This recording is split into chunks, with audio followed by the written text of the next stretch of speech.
sejahtera Bapak Ibu Saudara-saudara terkasih dalam Kristus. Semoga saya menjumpai Anda dalam keadaan sehat walafiat, tetap semangat, tetap bersukacita karena Tuhan akan datang.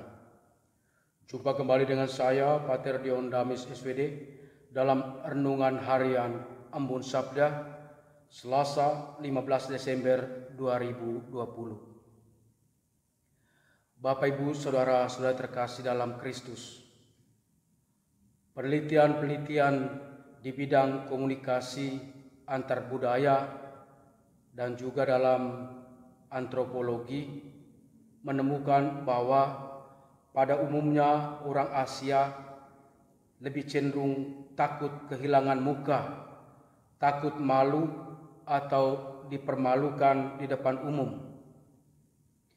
Konsekuensinya, orang sering memoles diri, membangun citra sebaik-baiknya dengan menggunakan topeng agar terkesan baik.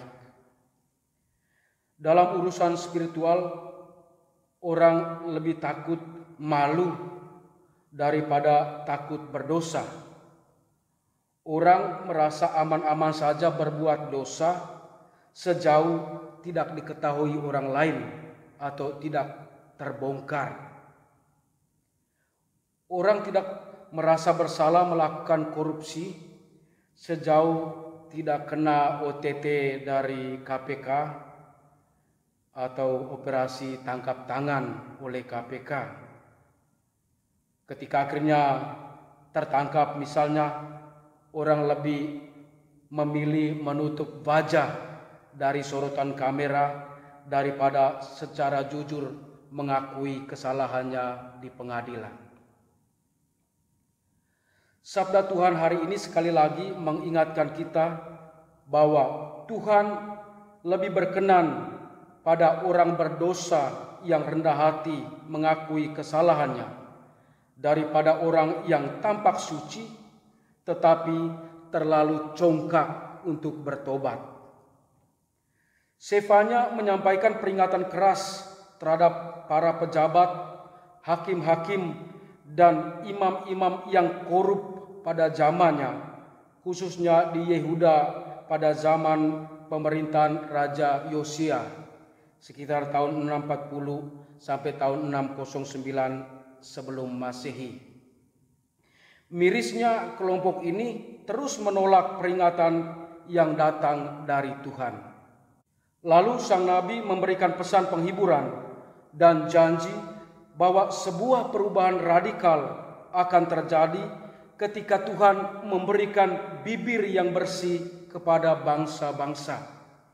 Bibir yang bersih merupakan simbol pertobatan dan pengampunan. Kelompok ini akan mulai melayani Tuhan dengan setia. Sefanya bernubuat bahwa Tuhan akan menyingkirkan orang-orang yang angkuh dan congkak dan membiarkan orang yang rendah hati dan lemah, karena mereka senantiasa mencari perlindungan pada Tuhan. Itulah sekelompok sisa-sisa Israel yang tidak lalim dan tidak suka menipu. Saudara-saudara terkasih, Tuhan Yesus juga menyampaikan peringatan yang mengejutkan kepada imam-imam kepala dan para pemuka Yahudi bahwa para pemungut cukai dan pelacur-pelacur akan mendahului mereka masuk ke dalam kerajaan Allah. Injil hari ini merupakan kelanjutan dari Injil yang kita dengar kemarin. Dalam Injil kemarin, kelompok religius Yahudi ini mempertanyakan keabsahan otoritas Yesus. Yesus merespon tantangan itu dengan menyampaikan perumpamaan dalam Injil hari ini. Seorang ayah meminta kedua anaknya untuk bekerja di kebun anggur. Anak yang pertama menjawab ya, tetapi kemudian tidak pergi. Sedangkan anak kedua menjawab tidak mau, tetapi kemudian menyesal lalu melaksanakan kehendak ayahnya. Menyesal dan melaksanakan kehendak ayahnya merupakan kunci untuk menilai bahwa anak kedua lebih baik dari anak pertama.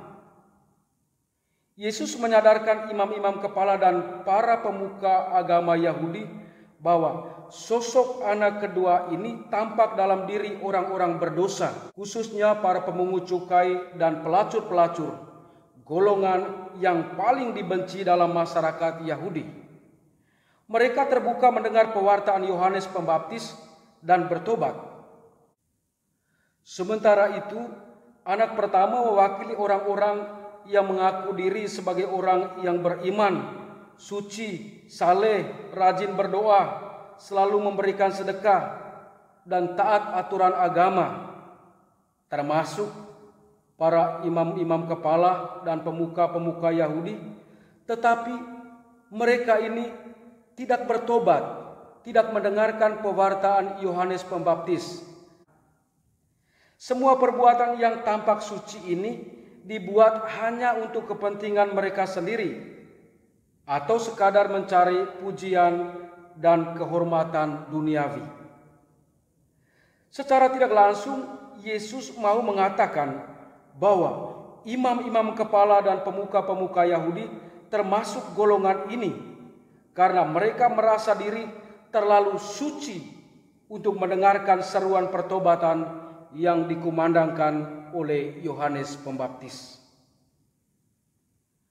Saudara-saudara terkasih, pesan sabda Tuhan hari ini sangat terang benderang. Sabda Tuhan tentu tidak bermaksud menghakimi semua pejabat, pemimpin religius maupun pemimpin duniawi yang seolah-olah mereka itu semua korup, munafik, dan tidak rendah hati untuk bertobat. Juga tidak bermaksud memuji orang yang miskin, lemah, dan berdosa, seolah-olah mereka itu otomatis selamat dan masuk ke dalam kerajaan Allah. Yang menjadi tekanan di sini bukan jabatan, bukan posisi, bukan latar belakang sosial, tetapi sikap dalam relasi dengan Tuhan. Ukuran apakah kita layak atau tidak di hadapan Tuhan akhirnya terletak pada kerendahan hati untuk mengakui kesalahan dan kemauan untuk terus-menerus membaharui diri atau bertobat. Sembari mengingatkan kita akan bahaya kepongahan rohani, sabda Tuhan hari ini membawa warta sukacita bahwa tidak ada kata terlambat untuk bertobat dan membaharui diri dari hari ke hari. Maka saudara-saudari, marilah kita mengisi masa Advent, momen berahmat ini sebagai kesempatan untuk refleksi dan membaharui diri kita agar kita layak menyambut kedatangan Tuhan. Tuhan sertamu. Semoga saudara-saudara sekalian dilindungi, dibimbing dan diberkati oleh Allah yang Maha Kuasa, Bapa dan Putra dan Roh Kudus. Amin.